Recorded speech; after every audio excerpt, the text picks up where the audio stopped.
Hello everyone, in this video I'm going to walk you through on how to turn off zoom on iPhone. So if you want to turn off zoom on iPhone, actually this settings is inbuilt settings, and most times if you double click on the screen, you notice that your screen is kind of zoom out and zoom in.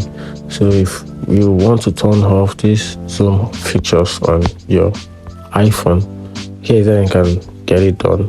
Tap on the settings icon on your phone, then you scroll down a little, then you tap on the accessibility, you tap on it, then under the voiceover, then you have the zoom option. Then just tap on the zoom option, then make sure it is off. If it is on your device, just tap on it, then you off it, and that is it. And also most time like that, when your iPhone is zoomed in, just tap on the screen with 3 fingers, then it will automatically turn it back to the normal required settings. But if you want to turn off the whole entire section, which is the entire settings, just follow this step, and that's it.